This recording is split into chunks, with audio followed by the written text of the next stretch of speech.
Si Tatay San ulit. Pinang-harvest tayo ng pako. Tutulungan natin siya. Paborito natin to mga boss. Bali sa farm natin, may ginawa akong greenhouse. Susubukan ko to.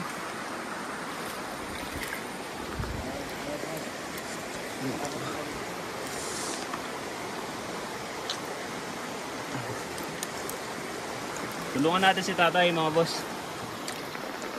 Kasi may papat din. Binsang ko naman.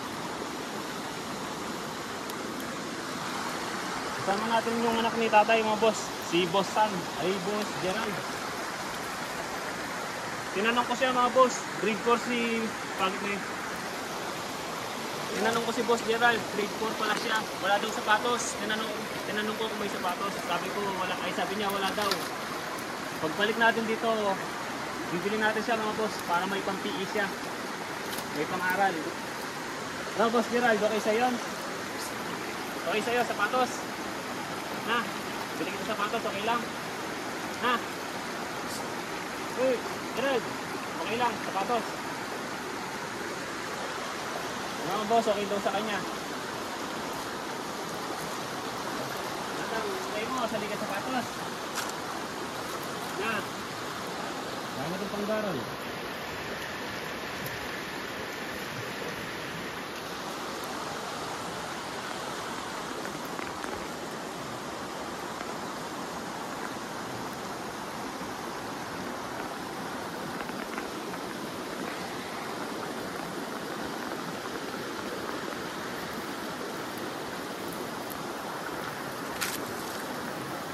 Tsaga-tsaga rin pala dito mga boss.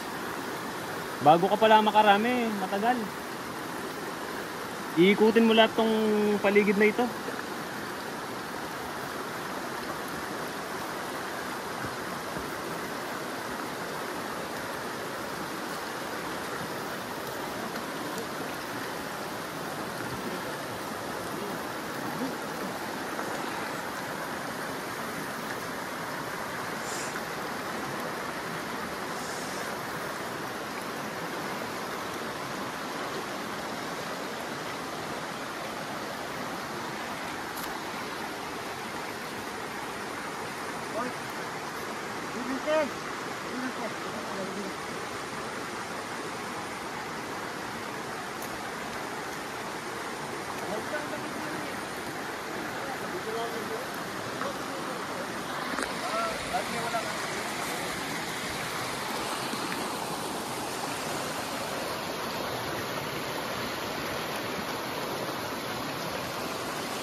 Yun mga boss.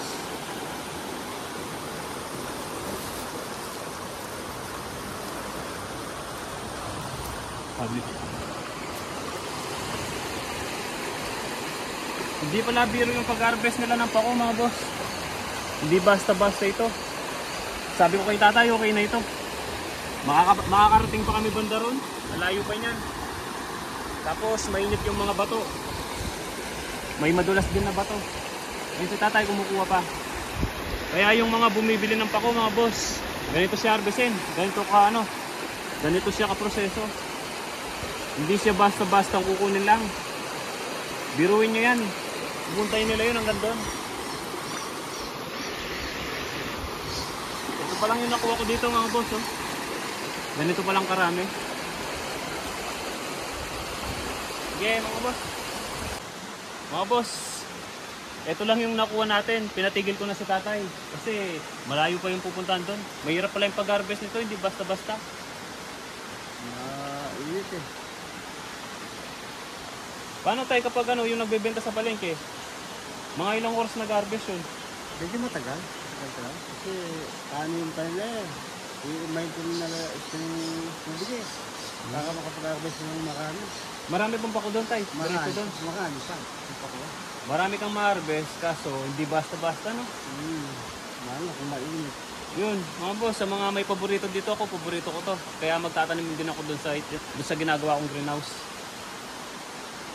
Tatay, thank you. Pinanguha tayo ni tatay. Thank you tayo na.